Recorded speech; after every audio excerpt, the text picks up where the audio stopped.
Esta es una traducción al español del famoso discurso de graduación de Steve Jobs en la Universidad de Stanford, 2005. Me siento honrado de estar con ustedes hoy en su graduación en una de las mejores universidades del mundo. La verdad sea dicha, yo nunca me gradué de la universidad. Esto es lo más cerca que he estado de una graduación universitaria. Hoy quiero contarles 3 historias de mi vida. Eso es todo. Nada del otro mundo. Solo 3 historias.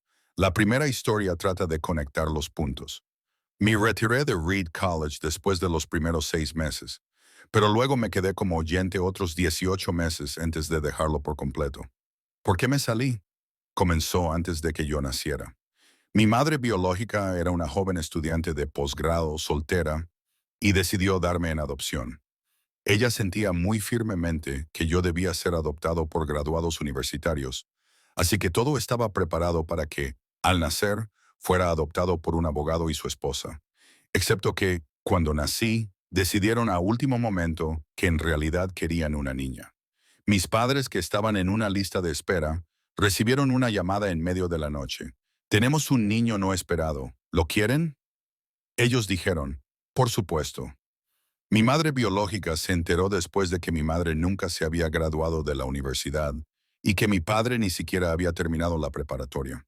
Se negó a firmar los papeles definitivos de adopción. Solo se dio unos meses después, cuando mis padres prometieron que yo iría a la universidad. Ese fue el comienzo de mi vida. Y 17 años más tarde fui a la universidad. Pero, ingenuamente, elegí una universidad que era casi tan cara como Stanford, y todos los ahorros de mis padres de clase trabajadora se estaban gastando en mi matrícula. Después de 6 meses, no le veía el valor. No tenía idea de lo que quería hacer con mi vida y ninguna idea de cómo la universidad me iba a ayudar a resolverlo. Y aquí estaba yo, gastando todo el dinero que mis padres habían ahorrado durante toda su vida.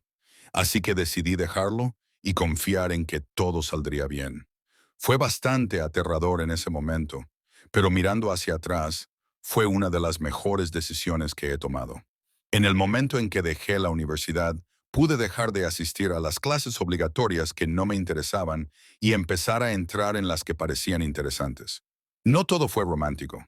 No tenía dormitorio, así que dormía en el suelo de las habitaciones de mis amigos.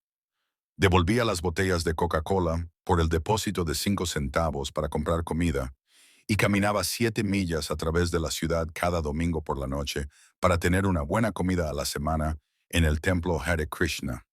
Me encantaba. Y mucho de lo que encontré siguiendo mi curiosidad e intuición resultó ser invaluable más tarde. Les daré un ejemplo. Reed College ofrecía en ese entonces la mejor formación en caligrafía del país. En todo el campus, cada póster, cada etiqueta, en cada cajón, estaba bellamente caligrafiada a mano. Como me había salido y no tenía que ir a las clases normales, decidí tomar una clase de caligrafía. Aprendí sobre los tipos de letras serif y sans serif, sobre variar el espacio entre diferentes combinaciones de letras y sobre qué hace que la gran tipografía sea grande. Era hermoso, histórico y artísticamente sutil de una manera que la ciencia no puede capturar, y me pareció fascinante. Nada de esto tenía ni la más mínima esperanza de una aplicación práctica en mi vida. Pero 10 años después, cuando estábamos diseñando la primera computadora Macintosh, todo volvió a mí, y lo diseñamos todo en la Mac. Fue la primera computadora con una tipografía bella. Si nunca hubiera asistido a ese único curso en la universidad, la Mac nunca habría tenido múltiples tipografías o fuentes proporcionalmente espaciadas. Y como Windows simplemente copió a la Mac, es probable que ninguna computadora personal las tendría. Por supuesto, era imposible conectar los puntos mirando hacia el futuro cuando estaba en la universidad, pero fue muy claro al mirar hacia atrás 10 años después. Reitero, no puedes conectar los puntos mirando hacia adelante, solo puedes conectarlos mirando hacia atrás. Así que tienes que confiar en que los puntos se conectarán de alguna manera en tu futuro. Tienes que confiar en algo, tu instinto, el destino, la vida, el karma, lo que sea. Porque creer que los puntos se conectarán en el camino te dará la confianza para seguir a tu corazón incluso cuando te lleve fuera del camino trillado. Y eso marcará toda la diferencia. Mi segunda historia es sobre el amor y la pérdida. Tuve suerte. Encontré lo que amaba hacer temprano en la vida. Woz y yo comenzamos Apple en el garaje de mis padres cuando yo tenía 20 años. Trabajamos duro y en 10 años Apple creció de ser solo nosotros dos en un garaje a una compañía de $2.000 millones con más de 4.000 empleados. Acabábamos de lanzar nuestra mejor creación, la Macintosh, un año antes, y yo acababa de cumplir 30 y luego me despidieron. ¿Cómo te pueden despedir de la empresa que tú mismo fundaste? Bueno, a medida que Apple crecía, contratamos a alguien que yo pensaba que era muy talentoso para dirigir la empresa conmigo. Y durante el primer año las cosas fueron bien. Pero luego nuestras visiones sobre el futuro empezaron a divergir y finalmente tuvimos un enfrentamiento. Cuando lo tuvimos, nuestra junta directiva se puso de su lado, así que a los 30 años estaba fuera, y de forma muy pública. Lo que había sido el enfoque de toda mi vida adulta se había ido, y fue devastador. Realmente no supe qué hacer durante unos meses.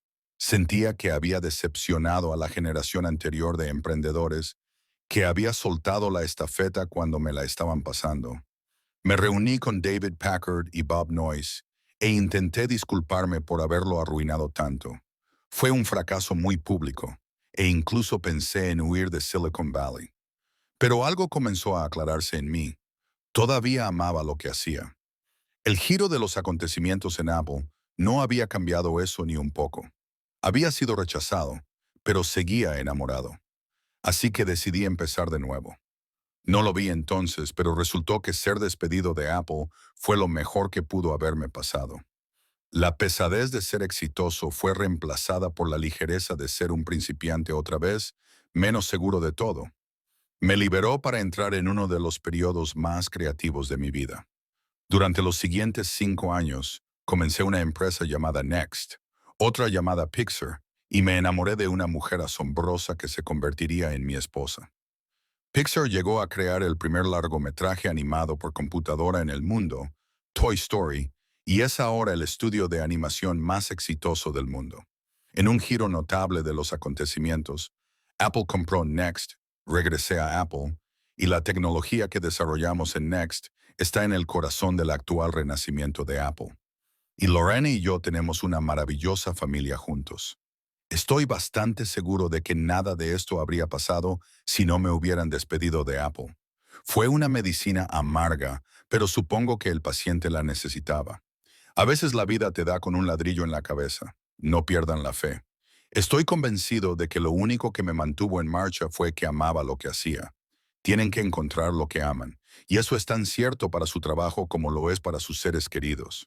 Su trabajo va a llenar gran parte de sus vidas, y la única manera de estar realmente satisfecho es hacer lo que consideren un gran trabajo. Y la única forma de hacer un gran trabajo es amar lo que hacen. Si aún no lo han encontrado, sigan buscando. No se conformen. Como con todos los asuntos del corazón, sabrán cuando lo encuentren. Y como cualquier gran relación, solo mejora y mejora con el paso de los años. Así que sigan buscando. No se conformen. Mi tercera historia es sobre la muerte. Cuando tenía 17 años, leí una cita que decía algo como, si vives cada día como si fuera el último, algún día tendrás razón. Me impresionó, y desde entonces, durante los últimos 33 años, me he mirado al espejo cada mañana y me he preguntado, si hoy fuera el último día de mi vida, ¿querría hacer lo que estoy a punto de hacer hoy? Y cada vez que la respuesta ha sido no, durante demasiados días seguidos, sé que necesito cambiar algo. Recordar que moriré pronto es la herramienta más importante que he encontrado para ayudarme a tomar las grandes decisiones de la vida. Porque casi todo, todas las expectativas externas, todo el orgullo, todo el temor al ridículo o al fracaso, estas cosas caen ante la faz de la muerte, dejando solo lo que es verdaderamente importante. Recordar que vas a morir es la mejor manera que conozco de evitar la trampa de pensar que tienes algo que perder. Ya estás desnudo. No hay razón para no seguir a tu corazón. Hace casi un año me diagnosticaron cáncer. Tuve un escáner a las 7:30 de la mañana y claramente mostraba un tumor en mi páncreas. Yo ni siquiera sabía qué era un páncreas. Los médicos me dijeron que esto era casi seguro un tipo de cáncer que es incurable y que no debería esperar vivir más de 3 a 6 meses. Mi médico me aconsejó ir a casa y poner mis asuntos en orden, que es el código de los médicos para prepárate para morir. Significa intentar decirles a tus hijos todo lo que pensabas que les dirías en los próximos 10 años, en solo unos pocos meses. Significa asegurarse de que todo esté atado para que sea lo más fácil posible para tu familia. Significa decir adiós. Viví con ese diagnóstico todo el día. Más tarde esa noche me hicieron una biopsia, donde me introdujeron un endoscopio por la garganta, a través del estómago y hacia mis intestinos, pusieron una aguja en mi páncreas y obtuvieron algunas células del tumor.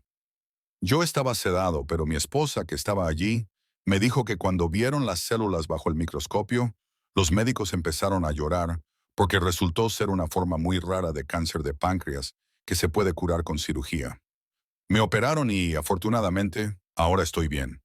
Esta fue la vez que más cerca he estado de la muerte, y espero que sea lo más cerca que esté por algunas décadas más.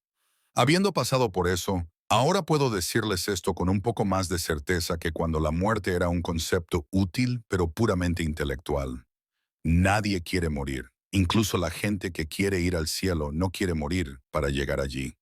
Y sin embargo, la muerte es el destino que todos compartimos. Nadie ha escapado de ella.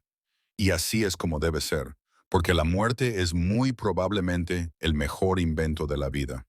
Es el agente de cambio de la vida. Limpia lo viejo para dejar paso a lo nuevo. Ahora mismo lo nuevo son ustedes, pero algún día no muy lejano, gradualmente se convertirán en lo viejo y serán limpiados. Lamento ser tan dramático, pero es muy cierto. Su tiempo es limitado, así que no lo desperdicien viviendo la vida de otra persona. No se dejen atrapar por el dogma, que es vivir con los resultados del pensamiento de otras personas. No permitan que el ruido de las opiniones ajenas ahogue su propia voz interior. Y lo más importante, tengan el coraje de seguir a su corazón y su intuición. De algún modo ellos ya saben lo que ustedes realmente quieren llegar a ser. Todo lo demás es secundario. Cuando yo era joven había una publicación increíble llamada The Whole Earth Catalog, que era una de las Biblias de mi generación. Fue creada por un tipo llamado Stuart Brand, no muy lejos de aquí, en Menlo Park, y la trajo a la vida con su toque poético. Esto fue a finales de los años 60, antes de las computadoras personales y la autoedición, así que todo se hacía con máquinas de escribir, tijeras y cámaras Polaroid. Era algo así como Google en formato de libro de bolsillo, 35 años antes de que existiera Google. Era idealista y rebosaba de herramientas ingeniosas y grandes nociones. Stewart y su equipo publicaron varias ediciones de The Whole Earth Catalog, y cuando hubo cumplido su ciclo, publicaron una última edición. Fue a mediados de los 70, y yo tenía la edad de ustedes ahora. En la contraportada de su última edición había una fotografía de una carretera rural temprano en la mañana, el tipo de carretera en la que podrías encontrarte haciendo autostop si fueras lo suficientemente aventurero. Debajo estaban las palabras, sigue hambriento, sigue alocado. Stay hungry, stay foolish.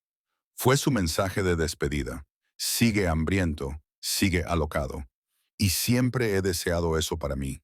Y ahora mientras se gradúan para empezar de nuevo, deseo eso para ustedes. Sigan hambrientos, sigan alocados. Muchas gracias a todos. ¿Te gustaría que analicemos alguna de las lecciones de este discurso o que te ayude con otra traducción?